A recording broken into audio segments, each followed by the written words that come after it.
Hi all, good morning, ಶುಭೋದಯ ಎಲ್ಲರಿಗೂ. ಇವತ್ತು ಬೆಳಿಗ್ಗೆಯಿಂದನೇ ವ್ಲಾಗ್ನ ಸ್ಟಾರ್ಟ್ ಮಾಡ್ತಾ ಇದ್ದೀನಿ. ಯಾರೆಲ್ಲ ನನ್ನ ಚಾನಲ್ನ ಮೊದಲೇ ಬಾರಿ ನೋಡ್ತಾ ಇದ್ದೀರಾ, ನಾನು ಫ್ಯಾಮಿಲಿ ವ್ಲಾಗ್ ಹಾಗೆ ಫುಡ್ ವ್ಲಾಗ್ ಹಾಗೆ ಟ್ರಾವೆಲ್ ವ್ಲಾಗ್ನ ಮಾಡ್ತಾಯಿದ್ದೀನಿ. ಬೆಳಿಗ್ಗೆ ಬ್ರೇಕ್ಫಾಸ್ಟ್ಗೆ ಕಾಯಿ ಚಟ್ನಿ ಮತ್ತು ಇಡ್ಲಿನ ಮಾಡ್ತಾಯಿದ್ದೀನಿ. ಅದಾದಮೇಲೆ ಮಧ್ಯಾಹ್ನದಿಂದ ಹೊರಗಡೆ ಪಾಟ್ಗಳ ಕ್ಲೀನಿಂಗ್ ನಡೀತಾ ಇದೆ, ಮತ್ತು ಮನೇಲಿ ಕ್ಲೀನಿಂಗ್ ಆಯಿತು. ಈಗ ಹೊರಗಡೆ ಕ್ಲೀನಿಂಗ್ ಮಾಡ್ತಾಯಿದ್ದೀವಿ. ಕೆಲಸಗಳು ಇನ್ನೂ ಪೆಂಡಿಂಗಲ್ಲೇ ಇದೆ. ನಾನು ಡೆಲಿವರಿಗೆ ಅಂತ ಹೋಗಿ 6 ತಿಂಗಳಾಯಿತು. 6 ತಿಂಗಳಾದಮೇಲೆ ನಾನು ಬೆಂಗಳೂರಿಗೆ ಬಂದಿದ್ದು. ಹಾಗಾಗಿ ಕೆಲಸಗಳು ತುಂಬಾ ಇದೆ. ಮನೇಲಿ ಹೆಣ್ಮಕ್ಳು ಇಲ್ಲ ಅಂತಂದರೆ ಕೆಲಸಗಳು ಆಮೇಲೆ ಅವ್ರದ್ದೇ ಆದ ಕೆಲಸಗಳನ್ನು ಅವ್ರು ಮಾಡ್ಕೊಂಡಾಗಲೇ ಅವರಿಗೆ ಸ್ಯಾಟಿಸ್ಫೈ ಆಗುತ್ತೆ. ಅದು ಬಿಟ್ಟರೆ ಯಾರು ಎಷ್ಟೇ ಕ್ಲೀನಾಗಿಟ್ಟರು ಕೂಡ ಅದು ಕಂಫರ್ಟೇಬಲ್ ಆಗಿರಲ್ಲ, ಸ್ಯಾಟಿಸ್ಫೈ ಆಗಿರಲ್ಲ.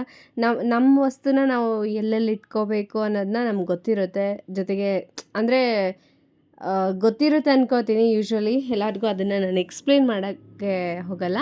ಆ್ಯಂಡ್ ನೋಡ್ಬೋದು, ಇಲ್ಲಿ ಗಿಡಗಳೆಲ್ಲನೂ ತುಂಬಾ ಡಲ್ ಆಗಿಬಿಟ್ಟಿದೆ. ಕೆಲವೊಂದು ಒಣಗಿರೋದನ್ನೆಲ್ಲ ಕಟ್ ಮಾಡಿ ಬಿಸಾಡ್ತಾ ಇದ್ದೀನಿ. ಆಲ್ಮೋಸ್ಟು ಕತ್ತರಿಯಿಂದ ಈ ರೀತಿ ಕಟ್ ಮಾಡಿದ್ರೆ ಗಿಡಗಳು ಇನ್ನೂ ಕೂಡ ತುಂಬಾ ಚೆನ್ನಾಗಿ ಬರುತ್ತೆ. ನಾವು ಗಿಡಗಳನ್ನು ಎಷ್ಟು ಚೆನ್ನಾಗಿ ನೋಡ್ಕೊಳ್ತೀವೋ ಅವುಗಳು ಕೂಡ ನಮ್ಮನ್ನು ಅಷ್ಟೇ ರಕ್ಷಣೆ ಮಾಡುತ್ತೆ. ಗಿಡಗಳನ್ನು ಜಾಸ್ತಿ ಬೆಳೆಸೋದ್ರಿಂದ ನಮಗೂ ತುಂಬಾ ಅನುಕೂಲ ಇದೆ. ಬರೀ ನಾವು ಗಿಡಗಳನ್ನು ಡೆಕೋರೇಷನ್ಗೆ ಅಂತ ಯೂಸ್ ಮಾಡೋದಲ್ಲದೇ ಬೇರೆ ಕಾರಣಗಳೂ ಇದೆ. ಅದನ್ನು ತಿಳ್ಕೊಂಡು ಮಾಡಿ ಗಿಡಗಳನ್ನು ಬೆಳೆಸಬೇಕು. ಆ್ಯಂಡ್ ಗಿಡಗಳನ್ನು ಇಟ್ಕೊಳ್ಳೋಕ್ಕೆ ಬರೀ ಶೋ ಮಾಡೋಕ್ಕೆ ಅಂತ ಇಲ್ಲ. ಅದಕ್ಕೆ ಯಾವ ಗಿಡಕ್ಕೆ ಎಷ್ಟೆಷ್ಟು ನೀರು ಬೇಕೋ ಅದನ್ನು ಕೂಡ ತಿಳ್ಕೊಬೇಕು. ಇಲ್ಲಿ ನೋಡ್ಬೋದು, ಈ ಗಿಡಕ್ಕೆ ತುಂಬಾ ನೀರಾಗಿರೋದ್ರಿಂದ ಹಸಿರು ಬಣ್ಣ ಹೋಗಿಬಿಟ್ಟು, ಅಂದರೆ ಗ್ರೀನ್ ಕಲರ್ ಇರಬೇಕಾಗಿತ್ತು, ಬಟ್ ಯೆಲ್ಲೋ ಆಗಿದೆ. ಅಂದರೆ ತುಂಬಾ ನೀರು ಜಾಸ್ತಿ ಆಗಿಬಿಟ್ಟಿದೆ. ಜಸ್ಟ್ ಈ ಗಿಡಕ್ಕೆ ಸ್ಪ್ರೇ ಮಾಡಬೇಕು. ಅದು ಬಿಟ್ಟು ನಾವು ಜಗ್ಗಿಂದ ಡೈರೆಕ್ಟಾಗಿ ಹಾಕಕ್ಕೆ ಹೋದರೆ ನೋಡ್ಬೋದು ಸ್ವಲ್ಪ ಎಲ್ಲೋ ಆಗಿದೆ, ಕೆಲವೊಂದು ಕಡೆ ಒಣಗಿ ಹೋಗಿಬಿಟ್ಟಿದೆ. ಈಗ ಚಳಿಗಾಲಕ್ಕೆ ಕೂದಲುಗಳು ಹೆಂಗೆ ಉದುರುತ್ತೆ, ಹಿಂಗೆ ಕೈಯಿಂದ ಹಿಂಗೆ ಬುಡಕ್ಕೆ ನಾವು ಕೈ ಹಾಕಿ ತೆಗೆದ್ರೆ ಕೂದಲು ಹೆಂಗೆ ಉದುರುತ್ತೋ ಆ ರೀತಿಯಾಗಿ ಇದ್ರದ್ದು ಉದುರ್ತಾ ಇದೆ. ನನಗೆ ಒಂಥರ ಬೇಜಾರಾಯಿತು. ಎಷ್ಟು ಚೆನ್ನಾಗಿತ್ತು ಗಿಡ ಅಂದರೆ, ಒಂಥರ ನೋಡೋಕ್ಕೆ ತುಂಬ ಚೆನ್ನಾಗಿತ್ತು. ಮುಂಚೆ ವಿಡಿಯೋನೆಲ್ಲ ನಾನು ಅಪ್ಲೋಡ್ ಮಾಡಿದೆ ಅಂದ್ಕೊತೀನಿ. ನೋಡ್ಬೋದು ಎಷ್ಟು ಚೆನ್ನಾಗಿ ಗ್ರೀನ್ ಆಗಿತ್ತು. ಬಟ್ ಈಗ ಅಂದರೆ ಉದುರೋಗ್ತಿದೆ, ಕೂದಲು ಉದುರೋಂಗೆ. ಇದಕ್ಕೆ ತುಂಬಾ ನೀರಾಗಿರೋದ್ರಿಂದ ಈ ಥರ ಆಗಿದೆ. ಸೊ ಯಾವ ಗಿಡಕ್ಕೆ ಎಷ್ಟೆಷ್ಟು ಬೇಕೋ ನೀರನ್ನು ನೋಡಿಕೊಂಡು ಹಾಕಬೇಕು.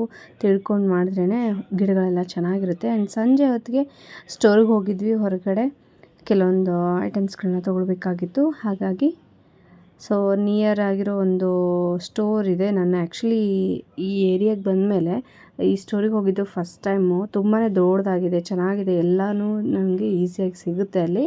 ಹಾಗೆ ಮುಂದೆ ಒಂದು ಗೋಲ್ಡ್ ಶಾಪ್ ಕಡೆ ಹೊರಟಿದ್ವಿ.